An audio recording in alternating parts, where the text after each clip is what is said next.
If you came here to watch me scream and yell, that's not what you're getting here. Yes, I hate losing like that to the Eagles. That part does make my blood boil, but I'm still very proud of this Giants team. The last 5 years made us as a fan base absolutely miserable. This year, from the very first game of the season, the vibes and the culture were much different. Going into this season, I thought, well, this team can't be any worse than it was last year, so I expected improvement, but to make it to the divisional game in the playoffs, that's beyond my wildest imagination going into this season. As much as I hate participation trophies, I'd certainly rather talk about getting an ass whooping in the playoffs, regardless of who did it, than running back-to-back quarterback sneaks deep in our own territory. There's a lot to talk about, both looking back on this season and what's next for the Giants, but before we do that, if you do enjoy the video, if you could please consider liking the video, that'll push it out to a larger audience. If you could please consider subscribing and turning on notifications for more sports content, I'd love to have you as a part of the team. Now back to the video. So first off, congratulations to the Philadelphia Eagles. As much as I hate to say that,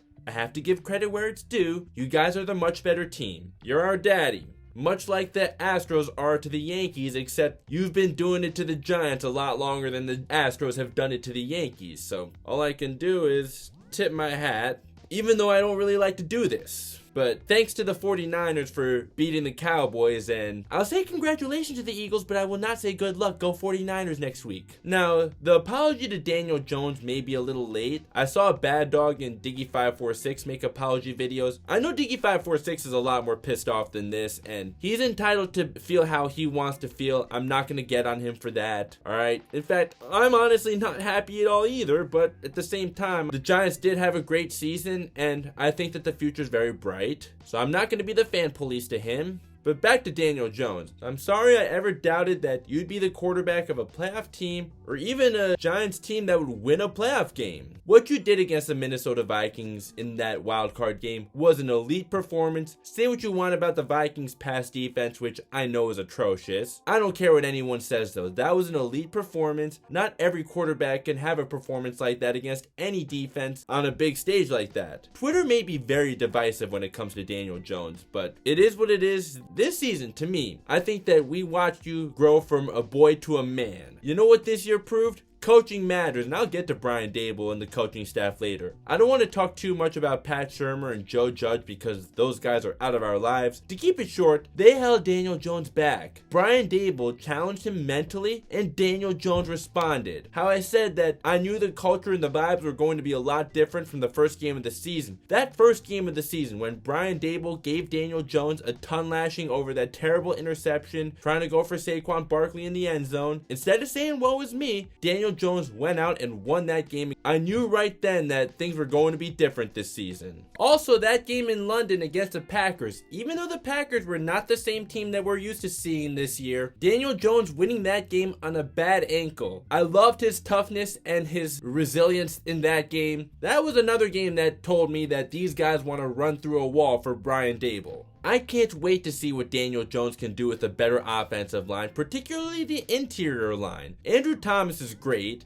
and Evan Neal is a work in progress, but I'm not giving up on him yet. Trading down for Kadarius Toney and drafting Evan Neal in last year's draft when you could have had Micah Parsons or Rashawn Slater when you drafted Kadarius Toney. Sure, that's looking like a huge L right now, but at least there's still hope for Evan Neal. I'd also love to see what Daniel Jones can do with a consistent number one receiver. I talked about how Geno Smith has benefited from having DK Metcalf and Tyler Lockett. Not to take anything away from Jalen Hurts, but you can't tell me that him having Devontae Smith and AJ Brown, along with an elite offensive line, arguably the best if we look past the penalties, didn't do wonders for him. So please, get Daniel Jones a wide receiver that won't drop passes like this or this. I saw Brett Coleman's video on Brian Daboll, and I saw him pointing out how Daniel Jones was missing open receivers down the field. I do think he made some fair points, and if you've been on my channel for a while, you know I have the utmost respect for Brett Coleman. I do think maybe if Daniel Jones had more confidence in his receivers, he would throw to those guys deep more often. I don't want to make excuses for Daniel Jones, and I'm not a mind reader, but maybe a number one receiver would give Daniel Jones more confidence to make those throws. Yes, you expect expect an NFL receiver, no matter how good or bad they are, to make those catches, but I've seen Giants receivers drop plenty of easy ones. Just my observation though, but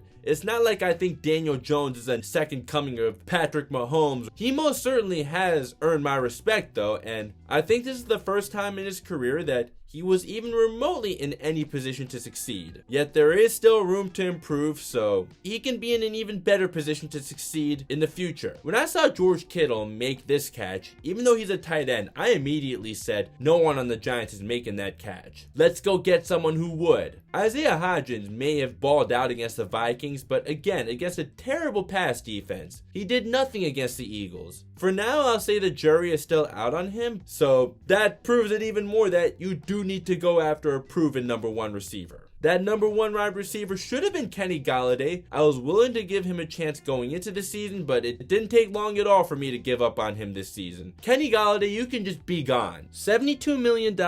Only one garbage time touchdown in 2 seasons. You're a huge waste of money. I'm proud of this team for having the season that they had despite a nightmare of an ending, but Kenny Golladay is not even remotely a reason for me to be proud. I'm not sure how the dead cap will work when he's gone, but Kenny Golladay is definitely the worst contract I can remember the Giants signing. At least LeVar Arrington can say that he tore his Achilles, but Kenny Golladay has no excuses, period. Saquon Barkley, I owe you an apology too. I've done some rise and fall videos on my channel. I was getting prepared to make one for you, but I'm glad I never had to, cause wow, that would have aged terribly if I did that. What a comeback season you had. I thought that the injuries were catching up to you, but you balled out this year and you had one hell of a playoff debut, even while not getting the ball as much as you may have should have. Joe Schoen, you don't have to listen to me because you're the GM, I'm just a fan, but you best believe I do want Daniel Jones and Saquon Barkley back next season. So it sucks to see the season end at the hands of our hated rivals who just have our number in head-to-head matchups historically, especially in the fashion that it just happened in. Despite that,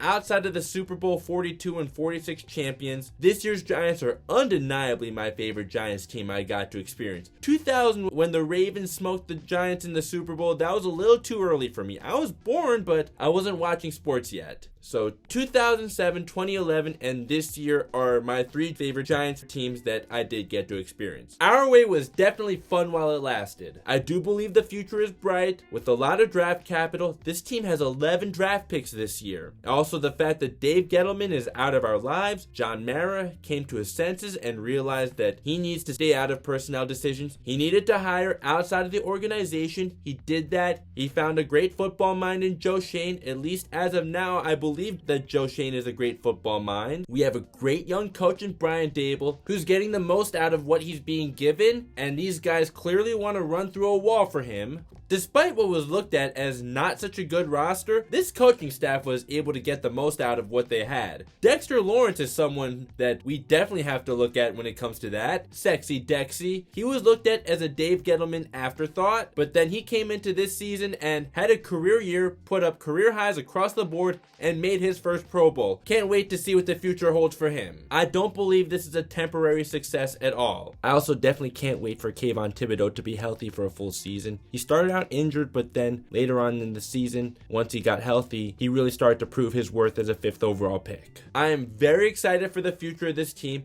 I'm proudly representing my New York Giants all the way from Japan. Obviously, it really does hurt to see the season end early in the fashion that it ended in against a team that we utterly despise as Giants fans, but I'm still proud of this team. So thank you from the bottom of my heart to the 2022-23 New York Giants for giving us something to smile about, something that we haven't had in a long time. Winning that wildcard game against the Vikings had me the most excited I've been for the Giants since I was 18 years old. The closest since then was making the playoffs in 2016, but then the boat trip happened and everything was downhill from there. I'm glad that we can finally enjoy a winning football team again. Next season starts now though. The Giants did have a great season, but now the standard is higher. Just being a winning team and winning a playoff game is no longer good enough. It only was after being in the depth of hell the last 5 years. Let's aim higher now. I think the Giants finally found the right GM and the right head coach. We'll see what happens with Wink Martindale and Mike Kafka, as they may be getting head coaching offers. If they take any head coaching offers, I wish them well. Wide receivers definitely need to be addressed. A number one receiver is something the Giants need badly. The interior line is something the Giants also need to address, although I will not kill Joe Schoen for John Feliciano or Mark Lewinsky, but they were not good. Joe Schoen really had his hands tied in his first year as the GM, as he couldn't spend much due to the cap situation. Linebacker is another position that the Giants need to address. Jalen Smith is not the same guy that made the Pro Bowl for the Cowboys in 2019. I trust Joe Schoen though, as he has yet to give me a reason not to trust him. The only thing that concerns me at all going forward is that the Giants are in a tough division. I still believe that better days are ahead, so great season, but we cannot get complacent. I want to see this team go back to the promised land. I know I'm not alone on this. I also hope that the Giants can learn from what went wrong in Philadelphia. Going for it on 4th and 8 that early in the game. I've loved Brian Daboll's aggressive approach, contrary to Joe Judge and Jason Garrett being way too conservative. However, that was just not the situation for that. Also, then to punt on 4th down in the 4th quarter, I don't really understand the logic there, but Brian Daboll is definitely not perfect. He's a human being. He made some rookie mistakes during the season, but I'm still very proud to call him my coach. Another thing that may have gone wrong is something that I'm speculating. I don't actually know this. It's possible that the guys may have gotten amped up too early, and then when they got onto the field, they didn't have any energy left. If that's true, I just hope that they learn from that to next time in a big game like that, get amped up when you run out onto the field, not before you go out onto the field. You have to be calm before the storm. Or maybe it's possible that the Giants were trying to look more confident than they actually were, because they definitely did not look confident at all on the field. This may be good for the Giants. Let's not forget the Eagles were in the gutter just 2 seasons ago. They exceeded expectations and made the playoffs last year, lost 31-15 to the Buccaneers. Look where they are now. It boils my blood to say anything good about the Eagles, but it's all I can do. I want to be as unbiased as I can be, and the Eagles are a damn good team no matter how much we as Giants fans despise them. So if you're an Eagles fan still watching this, again, congratulations, but